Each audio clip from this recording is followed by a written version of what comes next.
આજે આપણે તે શ્લોક જોઈશું જે ઇન્દ્રિયો પર વિજય મેળવવાનો સૌથી સચોટ અને આધ્યાત્મિક માર્ગ બતાવે છે। નમસ્કાર મિત્રો, ડિજિટલ કી શ્રેણીમાં આપનું સ્વાગત છે। ગઈકાલે શ્લોક 60માં આપણે જોયું કે તોફાની ઇન્દ્રિયો એટલી બળવાન છે કે તે જ્ઞાની પુરુષના મનને પણ બળજબરીથી હરી લે છે। તો આ શક્તિશાળી ઇન્દ્રિયોને કાબૂમાં કેવી રીતે કરવી?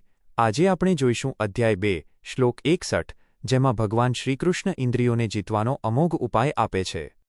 1. સંપૂર્ણ સંસ્કૃત શ્લોક।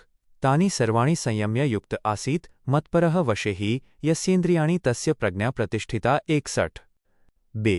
સરળ ગુજરાતી અર્થ। શ્રી ભગવાન બોલ્યા, તેથી સાધકે તે બધી ઇન્દ્રિયોને વશમાં કરીને મારા પરાયણ મત્પરઃ થઈને ધ્યાનમાં બેસવું જોઈએ, કારણ કે જેની ઇન્દ્રિયો વશમાં હોય છે તેની જ બુદ્ધિ સ્થિર થયેલી ગણાય છે। 3 અને 4 પ્રશ્નો અને તેના ઉત્તરો। 1. મનુષ્ય શું કરવાનું છે? જવાબ: તાની સર્વાણી સંયમ્ય, તે બધી ઇન્દ્રિયોનો સંયમ કરીને। 2. ઇન્દ્રિયોને રોક્યા પછી મનને ક્યાં લગાવવાનું છે? જવાબ: મત્પરઃ, મારા એટલે કે પરમાત્માના પરાયણ થઈને। 3. કોની બુદ્ધિ સ્થિર ગણાય? જવાબ: વશે હિ યસ્ય ઇન્દ્રિયાણિ, જેની ઇન્દ્રિયો પોતાના કાબૂમાં છે તેની। 4. યુક્તઃનો અર્થ શું થાય? જવાબ: યોગયુક્ત અથવા એકાગ્ર ચિત્તવાળો। 5. શું માત્ર ઇન્દ્રિયોને રોકવાથી કામ ચાલશે? જવાબ: ના, ઇન્દ્રિયોને રોક્યા પછી મનને ઈશ્વરમાં સ્થિર કરવું અનિવાર્ય છે। 6. આ શ્લોકમાં પરમાત્માએ કયો સંકેત આપ્યો છે? જવાબ: કે ઇન્દ્રિયોને જીતવા માટે ઈશ્વરીય ટેકો અથવા ભક્તિ જરૂરી છે। 7. આસીત એટલે શું? જવાબ: સ્થિત થવું અથવા બેસવું। 8. ઇન્દ્રિયો વશમાં હોવાનો પુરાવો શું છે? જવાબ: જ્યારે મન વિષયો તરફ દોડતું બંધ થાય અને આત્મામાં સ્થિર થાય। 9. આ શ્લોક કયા માર્ગ પર ભાર મૂકે છે? જવાબ: ભક્તિયુક્ત કર્મયોગ અને આત્મસંયમ પર। 10. આ શ્લોક કયા અધ્યાયનો છે? જવાબ: બીજા અધ્યાયનો 61મો શ્લોક। 5. જીવનનો ઉદ્દેશ। 1. ઇન્દ્રિયોનો નિગ્રહ અને પરમાત્માનો આશરો, કંટ્રોલ થ્રુ ડિવોશન। માત્ર પોતાની તાકાતથી ઇન્દ્રિયોને જીતવી કદાચ અઘરી હોય, પણ જ્યારે મનુષ્ય પોતાનું મન ભગવાનમાં પરોવે છે ત્યારે ઇન્દ્રિયો આપોઆપ શાંત થવા લાગે છે।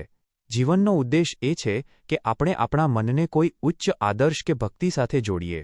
જ્યારે મન ભગવાનના આનંદમાં હોય છે ત્યારે તેને બહારના વિષયોમાં રસ રહેતો નથી। 2. મત્પરઃ માઇનસ પરમાત્મા પરાયણ જીવન, ગોડ સેન્ટ્રિક લાઈફ। આપણા જીવનના કેન્દ્રમાં કોણ છે? જો કેન્દ્રમાં ઈચ્છાઓ હશે તો ઇન્દ્રિયો ભટકશે, જો કેન્દ્રમાં પરમાત્મા હશે તો ઇન્દ્રિયો સેવક બની જશે। જીવનનો ઉદ્દેશ એ હોવો જોઈએ કે આપણું દરેક કાર્ય ઈશ્વરને અર્પણ હોય।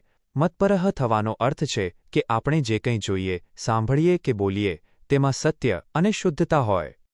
3. સાચું સ્વાતંત્ર્ય, ટ્રુ ફ્રીડમ। ઘણીવાર આપણને લાગે છે કે ઇન્દ્રિયો જે કહે તે કરવું એ જ સ્વતંત્રતા છે, પણ ખરેખર તે ગુલામી છે। સાચું સ્વાતંત્ર્ય ત્યારે મળે છે જ્યારે ઇન્દ્રિયો આપણા વશમાં હોય, આપણે ઇન્દ્રિયોના વશમાં નહીં। જીવનનો ઉદ્દેશ ઇન્દ્રિયોને દબાવવાનો નથી, પણ તેને યોગ્ય દિશા આપવાનો છે। જેની બુદ્ધિ સ્થિર છે તે જ જીવનની ગાડીને સાચી દિશામાં હાંકી શકે છે। નિષ્કર્ષ ટૂંકમાં: 1. ઇન્દ્રિયોને કાબૂમાં રાખવા માટે મનને ભગવાનમાં સ્થિર કરવું શ્રેષ્ઠ ઉપાય છે। 2. જેની ઇન્દ્રિયો તેના કહ્યામાં છે તેની જ પ્રજ્ઞા, બુદ્ધિ સ્થિર અને દ્રઢ છે। 3. ભક્તિ અને સંયમનો સમન્વય એ જ શાંતિનો માર્ગ છે। આવતીકાલના શ્લોકની પૂર્વભૂમિકા।